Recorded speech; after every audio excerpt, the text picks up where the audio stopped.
Capítulo 6. O vampiro de pijama. O choque de perder Olho Tonto pairou sobre a casa nos dias que se seguiram. Harry continuou na expectativa de vê-lo entrar mancando pela porta dos fundos, como os demais membros da ordem que iam e vinham para transmitir notícias. Ele sentiu que nada, a não ser a ação, aliviaria seus sentimentos de culpa e pesar, e que deveria partir em missão para encontrar e destruir as Horcruxes, assim que possível. Bem, você não pode fazer nada a respeito das... Rony enunciou a palavra Horcrux, até fazer 17 anos. Ainda tem o rastreador. E podemos planejar aqui tão bem quanto em qualquer outro lugar, não? Ou, a voz dele virou um sussurro. Já tem ideia de onde estão as você sabe o quê? Não, admitiu Harry. Acho que a Hermione tem feito umas pesquisas. Ela me disse que estava aguardando os resultados para quando você chegasse. Os dois estavam sentados à mesa do café da manhã. O Sr. Weasley e Guy tinham acabado de sair para o trabalho. A Sra. Weasley tinha subido para acordar Hermione e Gina, e Flair tinha ido tomar banho. O rastreador perderá a validade no dia 31, disse Harry. Isto significa que só preciso ficar aqui mais 4 dias. Depois eu posso. 5 dias. Rony corrigiu-o com firmeza. Temos que ficar para o casamento. Eles nos matarão se não estivermos aqui. Harry entendeu que o eles se referia a Flair e a Sra. Weasley. É só mais um dia, disse Rony, quando Harry pareceu se rebelar. Será que não compreendem como é importante? Claro que não, respondeu Rony. Não fazem a menor ideia. E agora que você tocou nesse assunto, eu queria mesmo esclarecer umas coisas.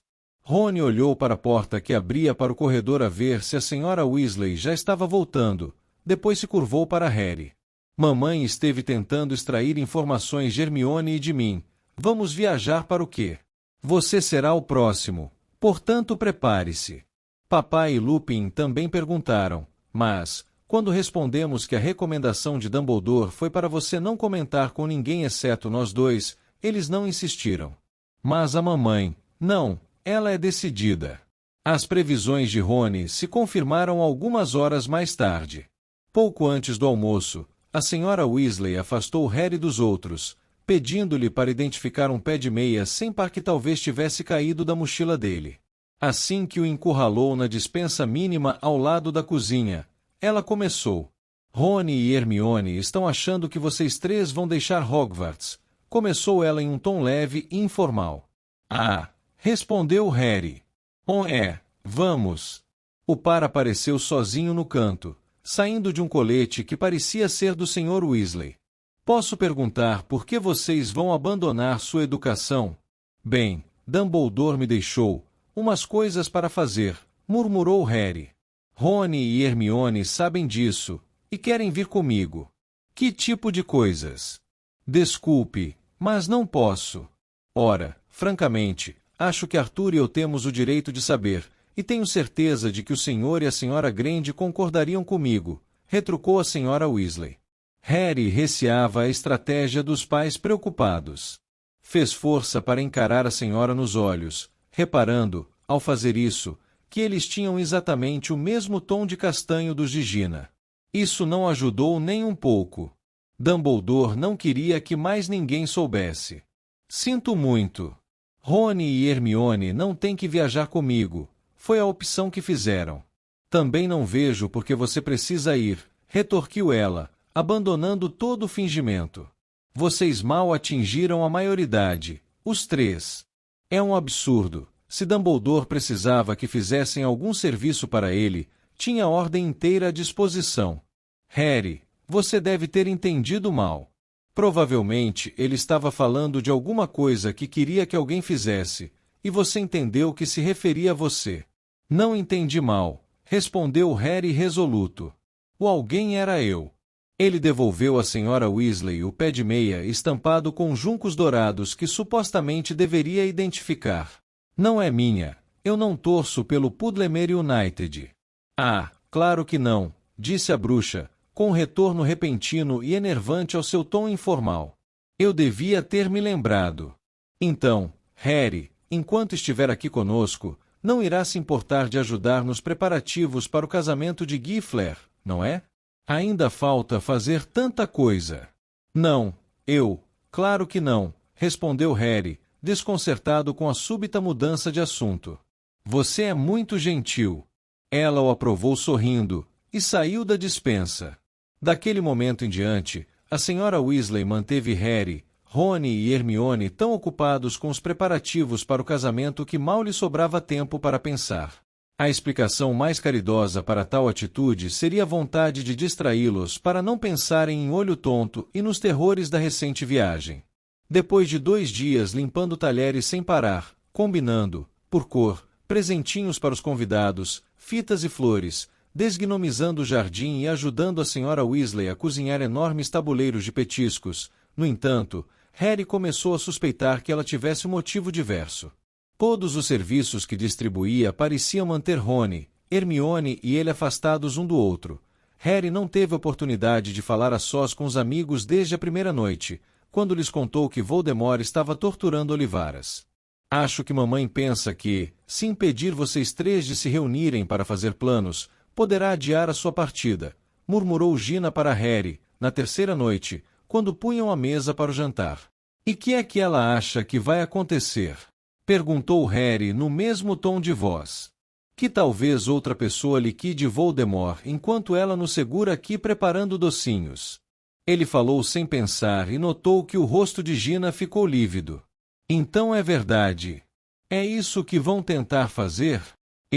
Não, eu estava brincando, respondeu Harry, fugindo à pergunta.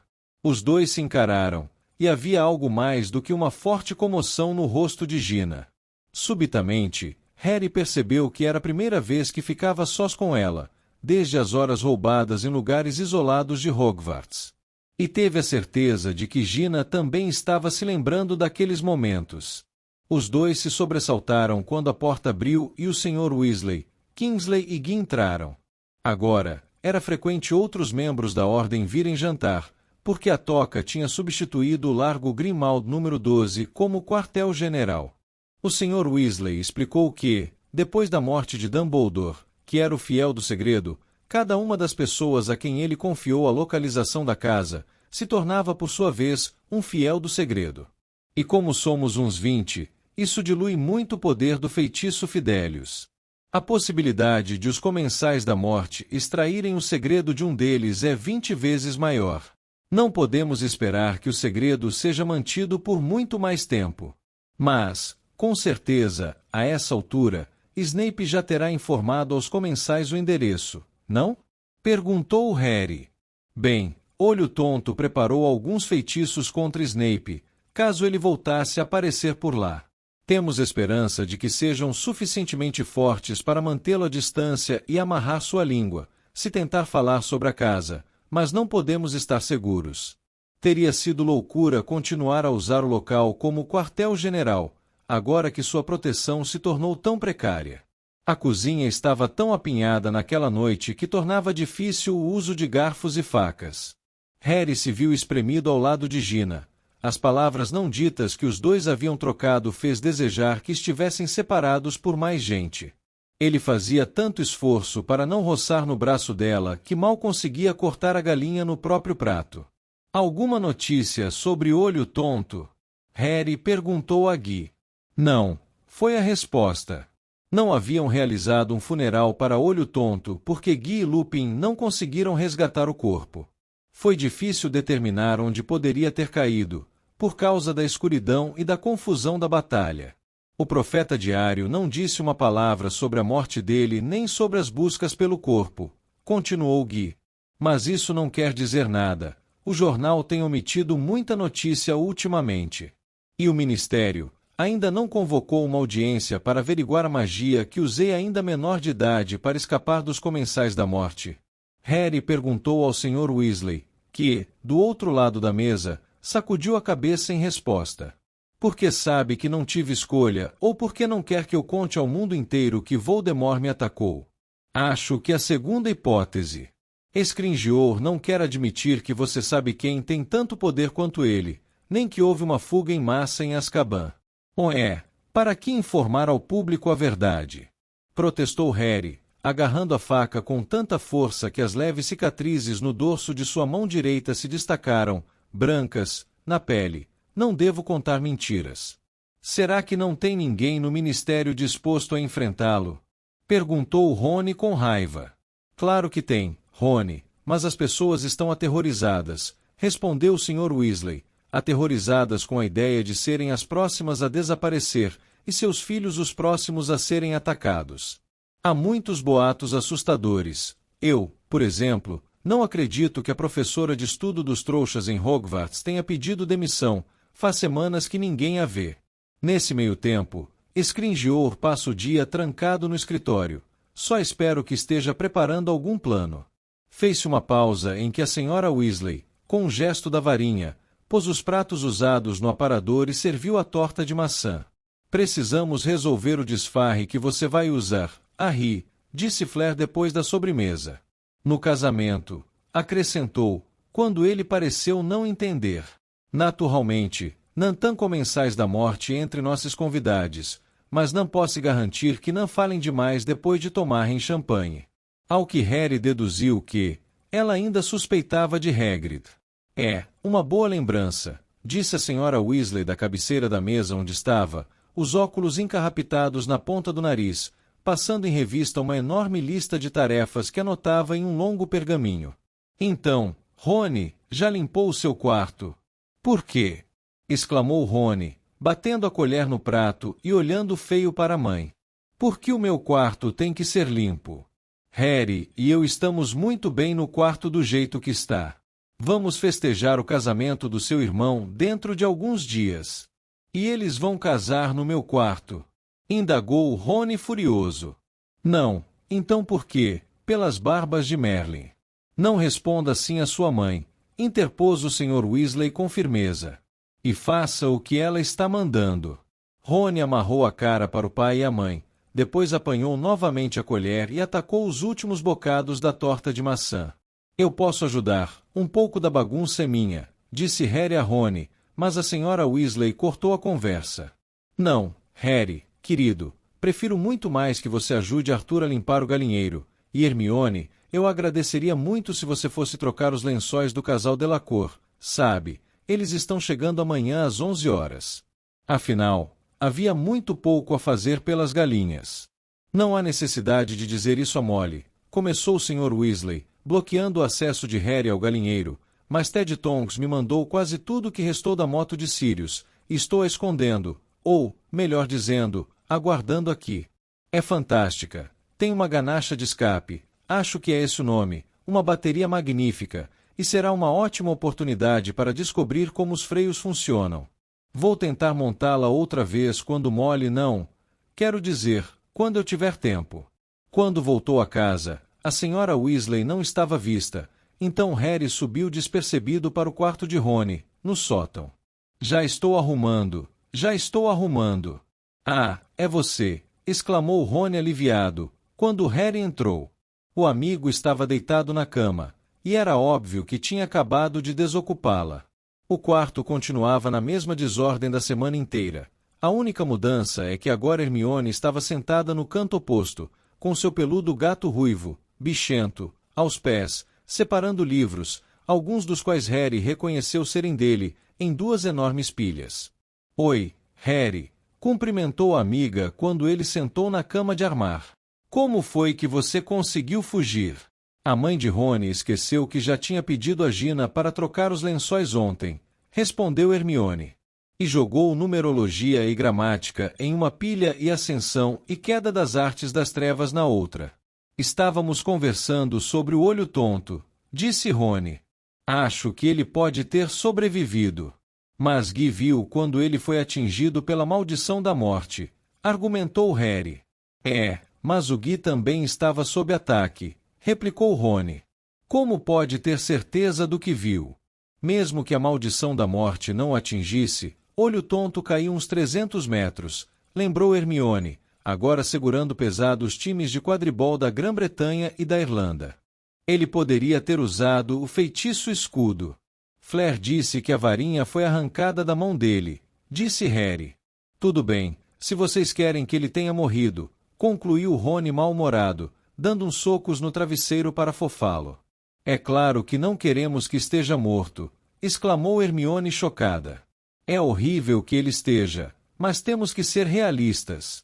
Pela primeira vez, Harry imaginou o corpo de Olho Tonto com os ossos partidos como o de Dumbledore, mas com aquele único olho ainda girando na órbita. Sentiu uma reação violenta, que mesclava desgosto e uma bizarra vontade de rir. Os comensais da morte provavelmente limparam os restos dele, é por isso que ninguém encontrou nada, sugeriu Rony com sabedoria. Acrescentou Harry. Como Barty Crouch, transformado em um osso e enterrado no jardim do Hagrid. Provavelmente transfiguraram o Olho Tonto e o empalharam. Guinchou Hermione. Assustado, Harry ergueu a cabeça em tempo de ver a garota romper em lágrimas sobre o silabário de espelma. Não! Exclamou Harry tentando se levantar da velha cama de armar. Hermione, eu não estava querendo transtornar ninguém. Com uma rangedeira de molas enferrujadas, Rony pulou da cama e chegou primeiro. Com um braço, envolveu Hermione e enfiou a outra mão no bolso do jeans de onde extraiu um lenço absurdamente sujo, usado mais cedo, naquele dia, para limpar o forno. Em seguida, puxou depressa a varinha, apontou para o trapo e ordenou: Tergeu. A varinha chupou a maior parte da graxa. Com um ar de vaidosa satisfação, Rony entregou o lenço ainda fumegando a Hermione. Obrigada, Rony, desculpe. Ela soou o nariz e soluçou. Só que é tão horrível, não é?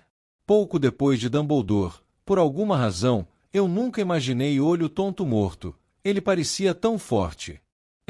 Eu sei, concordou Rony, dando-lhe um breve aperto. Mas vocês sabem o que ele nos diria se estivesse aqui? Vigilância constante, respondeu Hermione enxugando os olhos. É isso aí, concordou Rony, reforçando com um aceno de cabeça. Ele nos diria para aprender com o que lhe aconteceu. E o que aprendi foi a não confiar naquele lixo covarde do mundungo. Hermione soltou uma risada tremida e se curvou para apanhar mais 2 livros. Um segundo mais tarde, Rony puxou o braço das costas dela. Hermione tinha deixado cair o livro monstruoso dos monstros no pé dele. O cinto de couro que o prendia soltou-se e o livro abocanhou com força o tornozelo do garoto. Desculpe, Hermione pedia, enquanto Harry arrancava o livro da perna de Rony e tornava a amarrá-lo. Afinal, que está fazendo com todos esses livros? Perguntou Rony, mancando de volta à cama. Tentando decidir quais deles vamos levar conosco, quando formos procurar as Hort. Claro, disse Rony, batendo na própria testa. Esqueci que vamos liquidar Voldemort em uma biblioteca móvel. Replicou ela, examinando o silabário. Será que precisaremos traduzir runas? É possível. Acho que é melhor levar, só por precaução. Hermione jogou o livro na maior das 2 pilhas e apanhou Hogwarts, uma história. Escutem aqui, disse Harry. Ele se impertigou na cama. Rony e Hermione olharam o amigo com expressões iguais que somavam resignação e desafio.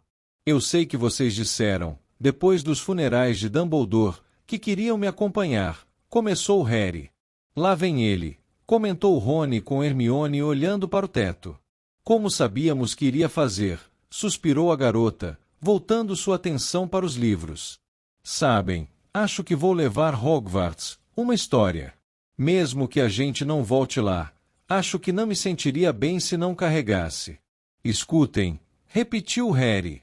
Não, Harry, escute você, retorquiu Hermione. Vamos com você, isto já ficou decidido há meses, aliás, há anos. Cala essa boca, Rony o aconselhou. Vocês têm certeza que refletiram bem?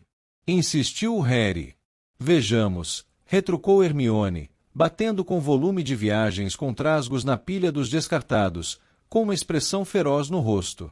Estou arrumando a bagagem há dias, portanto estamos prontos para partir a qualquer momento, o que, para sua informação, exigiu feitiços extremamente complexos, para não mencionar o contrabando do estoque de poção polissuco de Olho Tonto, bem debaixo do nariz da mãe de Rony. Além disso, Alterei a memória dos meus pais para se convencerem de que, na realidade, são Wendell e Monica Wilkins, e que sua ambição na vida é mudar para a Austrália, o que eles já fizeram. Para dificultar que Voldemort os encontre e interrogue sobre mim, ou sobre vocês, porque, infelizmente, contei aos dois muita coisa sobre vocês. Supondo que eu sobreviva à busca das Horcruxes, procurarei mamãe e papai e desfarei o feitiço. Se não, bem, acho que lancei neles um encanto suficientemente forte para que vivam seguros e felizes como Wendell e Monica Wilkins. O casal não sabe que tem uma filha, entendem? Os olhos de Hermione tinham se enchido novamente de lágrimas. Rony tornou a levantar da cama, a abraçá-la pelos ombros e a franzir a testa para Harry como se o repreendesse pela falta de tato. Harry não conseguiu pensar em mais nada para contrapor a isso, no mínimo porque era excepcionalmente insólito Rony ensinar alguém a ter tato. Hermione, peço desculpas, eu não. Não percebeu que Rony e eu temos perfeita noção do que poderá acontecer se formos com você? Pois temos.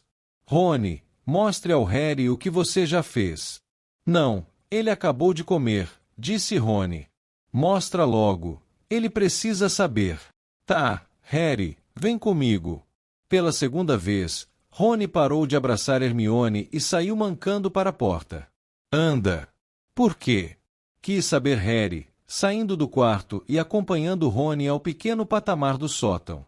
Descendo, murmurou Rony, apontando a varinha para o teto baixo. Um alçapão se abriu e uma escada desceu aos seus pés. Um barulho horrível, meio gemido, meio sucção, saiu do buraco quadrado, juntamente com o horrível cheiro de esgoto. É o seu vampiro, não é?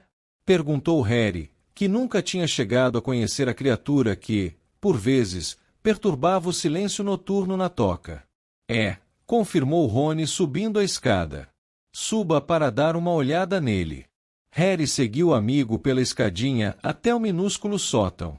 Sua cabeça e seus ombros já estavam no quarto quando ele avistou a criatura enroscada ali perto no escuro, ferrada no sono com a bocarra aberta. Mas ele parece... É normal vampiros usarem pijamas? Não, respondeu Rony. Nem é normal terem cabelos ruivos ou tantas espinhas. Harry contemplou a coisa, ligeiramente enojado. Na forma e no tamanho, pareceu-lhe humano, e aos seus olhos acostumados ao escuro, não havia dúvida de que usava um pijama velho de Rony. Harry também não duvidava de que os vampiros, em geral, fossem viscosos e carecas, e não visivelmente cabeludos e cobertos de feias espinhas roxas. Ele sou eu, entendeu? Disse Rony. Não entendi. Então explico lá no meu quarto, o cheiro está me incomodando. Os dois desceram a escada, que Rony empurrou de volta ao teto, e foram se reunir a Hermione, que continuava separando livros. Quando viajarmos, o vampiro vai descer para morar no meu quarto, disse Rony. Acho que ele está até ansioso para isso acontecer, mas é difícil saber, porque ele só sabe gemer e babar, mas acena muito com a cabeça quando se menciona mudança. Em todo caso, ele vai ser o Rony com sarapintose, bem bolado, hein? O rosto de Harry espelhava sua perplexidade. Sim, insistiu Rony, visivelmente frustrado porque Harry não tinha alcançado a genialidade do seu plano. Olhe, quando nós três não aparecermos em Hogwarts, todo mundo vai pensar que Hermione e eu estamos com você, certo? O que significa que os comensais da morte irão direto procurar as nossas famílias para obter informações sobre o seu paradeiro. Mas, se o plano der certo, parecerá que fui viajar com os meus pais. Muitas pessoas que nasceram trouxas estão falando em sumir de circulação por um tempo, esclareceu Hermione. Não podemos esconder a minha família inteira, iria parecer suspeito demais. Além disso, eles não podem largar o emprego, explicou Rony. Então, vamos divulgar a história de que estou gravemente doente com sarapintose, razão por que não pude voltar à escola. Se alguém vier investigar, meus pais podem mostrar o vampiro na minha cama, coberto de pústulas. Essa doença é realmente contagiosa, portanto eles não vão querer chegar muito perto. E também não fará diferença se o vampiro não puder falar nada, porque aparentemente ninguém pode, depois que o fungo ataca a úvula. E seus pais concordaram com esse plano? Perguntou Harry. Papai, sim, ele ajudou Fred e George a transformar em um vampiro. Mamãe, bem, você já viu como ela é. Não vai aceitar que viajemos até termos partido. Fez-se silêncio no quarto, interrompido apenas pelas leves batidas que Hermione produzia ao jogar os livros em uma das duas pilhas. Rony parou, a observando, e Harry olhava de um para outro incapaz de falar. As medidas que os amigos tinham tomado para proteger as famílias, mais do que qualquer outra coisa, o convenceram de que iriam acompanhá-lo e que sabiam exatamente o perigo que corriam. Quis manifestar o quanto isto significava para ele, mas simplesmente não encontrava palavras que fossem expressivas o suficiente. No silêncio, ouviram o ruído abafado dos gritos da senhora Weasley 4 andares abaixo.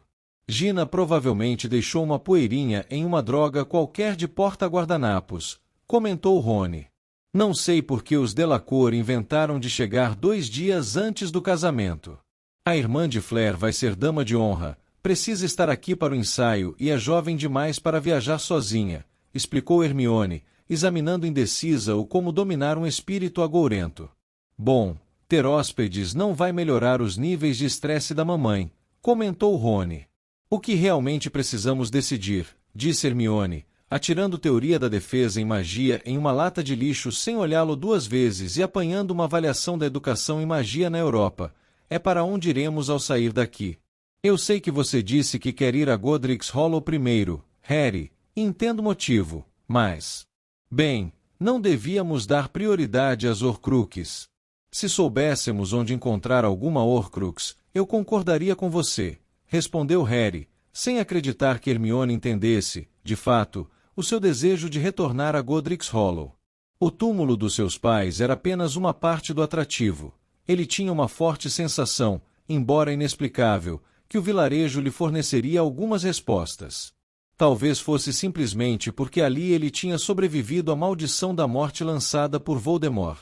Agora que enfrentava o desafio de repetir o feito, sentia-se atraído ao lugar onde tudo aconteceu, buscando compreendê-lo.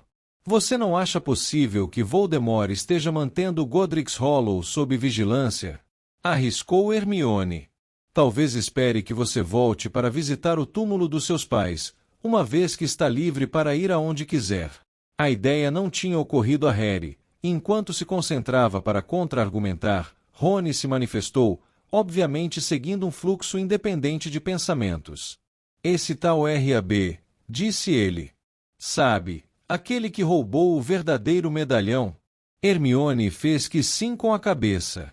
Ele disse no bilhete que ia destruir o medalhão, não foi?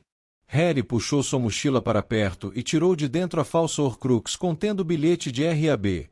Roubei a Horcrux verdadeira e pretendo destruí-la assim que puder, leu Harry em voz alta. Então, e se ele de fato a destruiu? Perguntou Rony. Ou ela, interrompeu Hermione. O que seja, seria uma a menos para se procurar, concluiu Rony. Mas ainda iríamos tentar rastrear o medalhão verdadeiro, não? Quis saber Hermione. Para descobrir se foi ou não destruído. E quando o encontrarmos, como é que se destrói uma Horcrux? Perguntou Rony. Bem, começou Hermione, andei pesquisando. Como? Admirou-se Harry. Achei que não havia livro sobre Horcruxes na biblioteca. Não havia, esclareceu Hermione corando. Dumbledore retirou todos, mas não os destruiu. Rony se sentou na cama de olhos arregalados. Pelas calças de Merlin, como foi que você conseguiu pôr a mão nesses livros sobre Horcruxes? Não foi roubando, respondeu ela, olhando de Harry para Rony com um ar de desespero. Eles continuaram a ser livros da biblioteca, mesmo que Dumbledore os tenha retirado das prateleiras. Enfim, se ele realmente não quisesse que ninguém os pegasse, tenho certeza de que teria dificultado muito mais. Não fique enrolando, exclamou Rony. Bem, foi fácil, disse Hermione com uma vozinha humilde.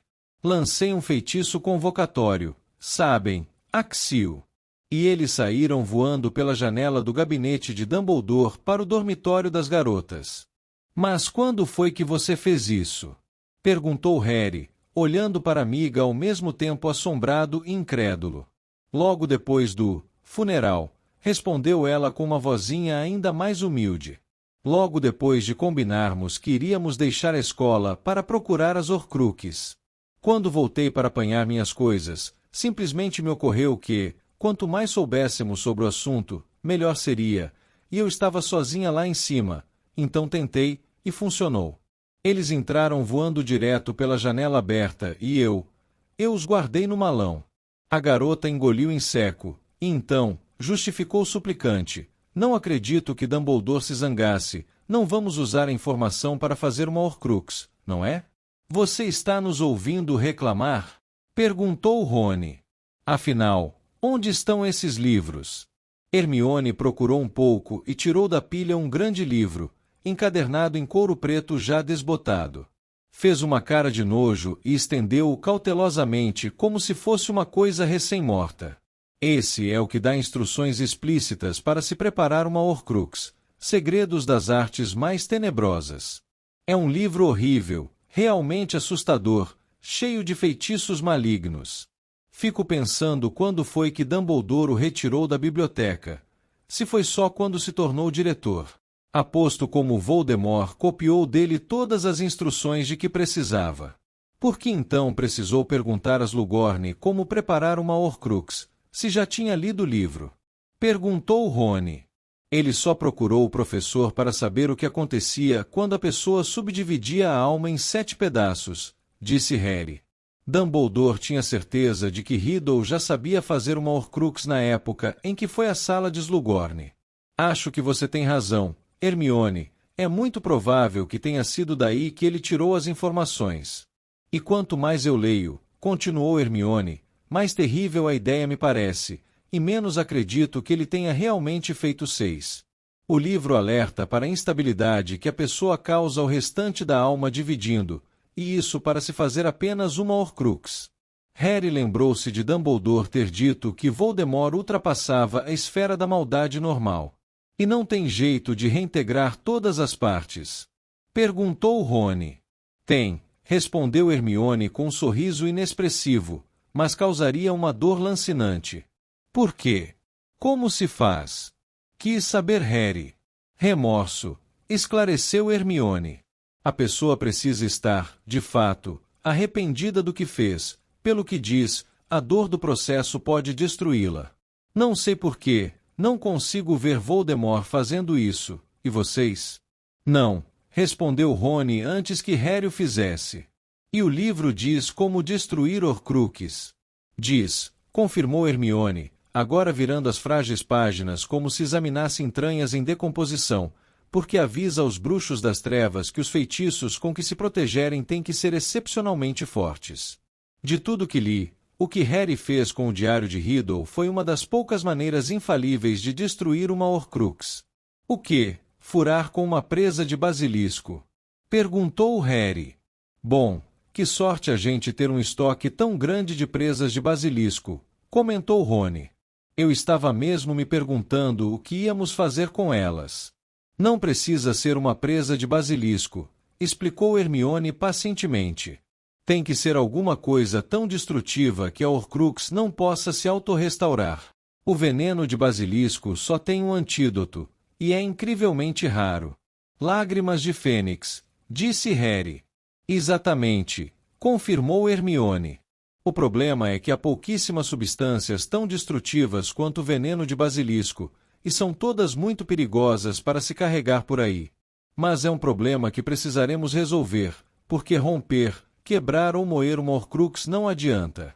É preciso deixá-la sem possibilidade de se restaurar por magia. Mas, se a gente destrói o objeto em que está guardada, perguntou Rony, por que o fragmento de alma não pode se mudar para outro lugar? Porque uma Horcrux é o absoluto oposto de um ser humano. Ao perceber que Harry e Rony pareciam confusos, Hermione se apressou a explicar. Vejam, se eu apanhasse uma espada neste minuto e transpassasse você, eu não danificaria sua alma. O que, com certeza, seria realmente um consolo para mim, disse Rony. Harry riu. Devia ser mesmo. Mas o que quero demonstrar é que, seja o que for que aconteça ao seu corpo, sua alma continuará ilesa. Mas com uma Horcrux é o contrário. O fragmento de alma depende do objeto que o contém, do seu corpo encantado, para sobreviver, do contrário, não sobreviverá. Aquele diário deu a impressão de morrer quando eu o perfurei, disse Harry, lembrando-se da tinta que jorrou como sangue de suas páginas e os gritos do fragmento de alma de Voldemort ao desaparecer. E uma vez que o diário foi completamente destruído, o fragmento nele contido não pôde sobreviver. Gina tentou se livrar do diário antes de você, jogando no vaso e dando descarga, mas, obviamente, ele voltou novo em folha. Espere aí, disse Rony franzindo a testa. O pedacinho de alma naquele diário estava possuindo a Gina, não? Como é isso, então? Enquanto o objeto mágico continuar intacto, o pedacinho de alma nele pode entrar em uma pessoa e tornar a sair se ela chegar muito perto do objeto. Não precisa segurá-lo muito tempo, não é o toque que importa, acrescentou ela, antes que Rony pudesse falar. É a proximidade emocional. Gina abriu o coração para o diário, tornando-se, assim, incrivelmente vulnerável. A pessoa se mete em apuros quando se apega demais ou passa a depender de uma Horcrux. Fico imaginando como foi que Dumbledore destruiu o anel, disse Harry. Por que não perguntei a ele? Realmente nunca. Sua voz foi morrendo.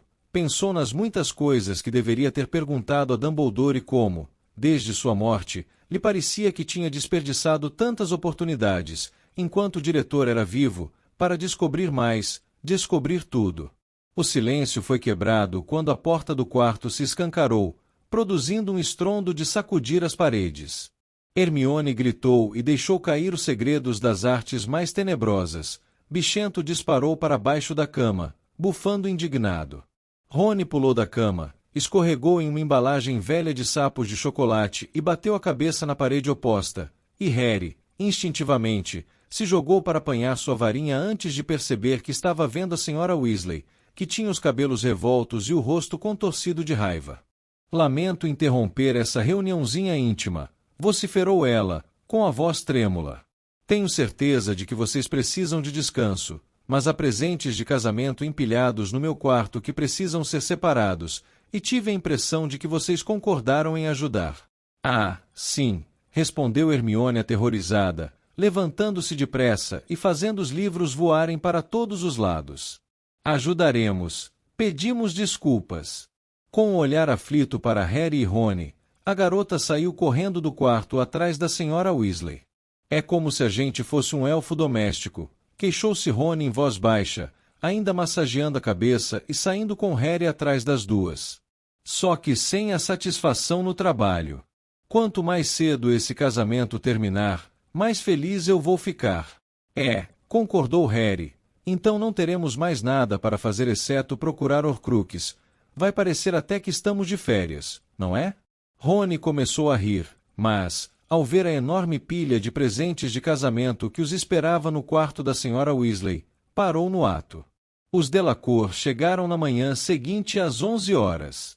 A essa altura, Harry, Rony, Hermione e Gina já estavam sentindo certa raiva da família de Flair. Foi de má vontade que Rony subiu as escadas batendo os pés para calçar meias iguais e Harry tentou baixar os cabelos. Quando foram considerados bem arrumados, os garotos saíram em fila para esperar as visitas no quintal batido de sol. Harry nunca tinha visto a casa tão arrumada. Os caldeirões enferrujados e as botas velhas que, em geral, coalhavam a escada para a porta dos fundos tinham desaparecido e sido substituídos por 2 grandes vasos com arbustos tremulantes a cada lado da porta. Embora não houvesse brisa, as folhas balançavam preguiçosamente, produzindo um belo efeito ondulante. As galinhas tinham sido trancadas no galinheiro, o quintal varrido e o jardim anexo fora despojado das folhas velhas, podado, e de um modo geral, cuidado, embora Harry, que o preferia sem trato, achasse que o jardim parecia abandonado sem o seu contingente normal de gnomos saltitantes. O garoto perdeu a noção da quantidade de feitiços de segurança que tinham sido lançados sobre a toca, tanto pela Ordem quanto pelo Ministério. Só sabia que tinham inviabilizado a possibilidade de alguém viajar por magia até ali. O Sr. Weasley, portanto, foi esperar os Delacour no alto de um morro próximo, onde a família chegaria por chave de portal. O primeiro sinal de sua aproximação foi uma gargalhada anormalmente aguda, dada pelo Sr. Weasley. Soube-se depois, que apareceu ao portão em seguida, carregado de malas à frente de uma bela loura de longas vestes verde-folha, que só poderia ser a mãe de Fleur.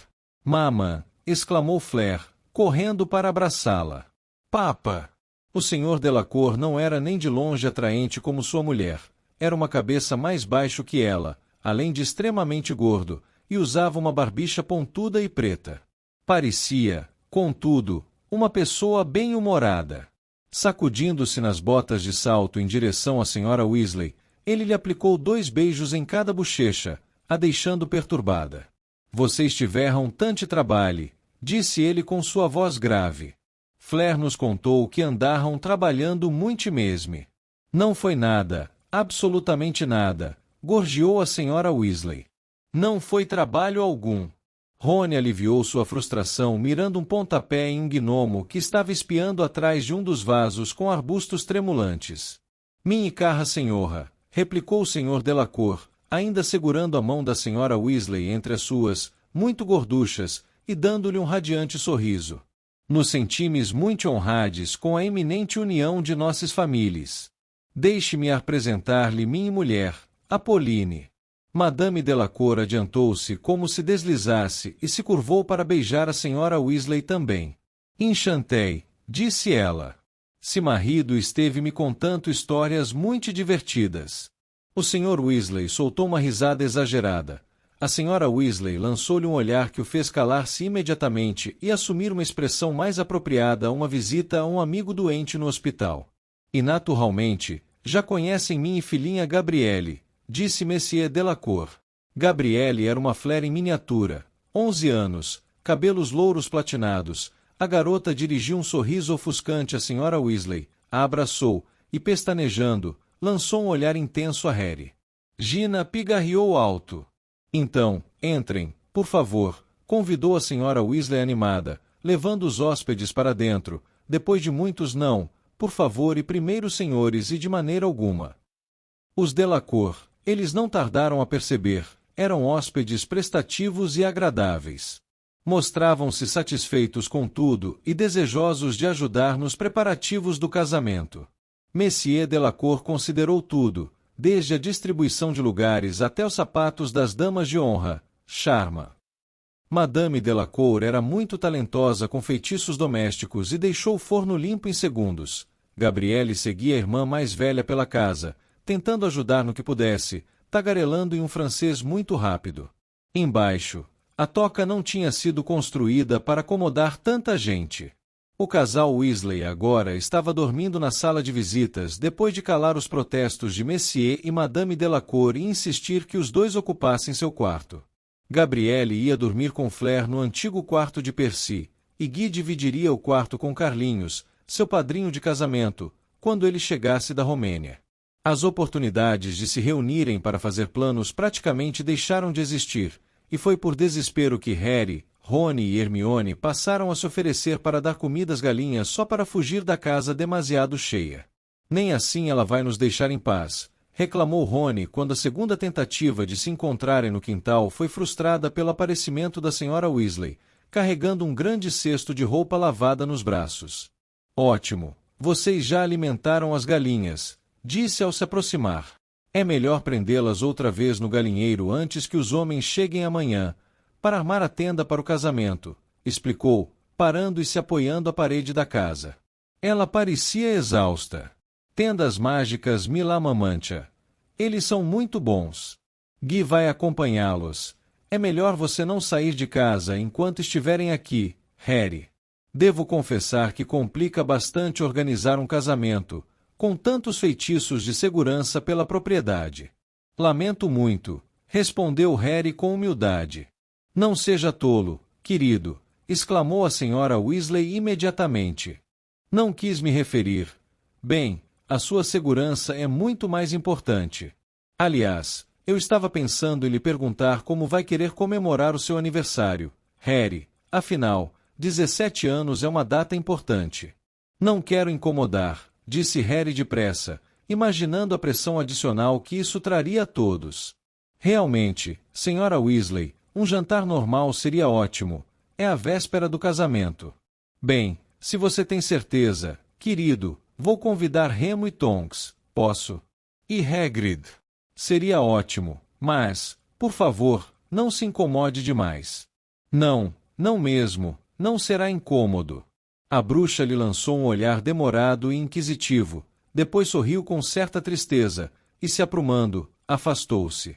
Harry observou acenar a varinha quando se aproximou do varal, fazendo as roupas úmidas se erguerem no ar para se pendurarem, e de repente, foi invadido por uma onda de remorso pela inconveniência e o pesar que estava lhe causando.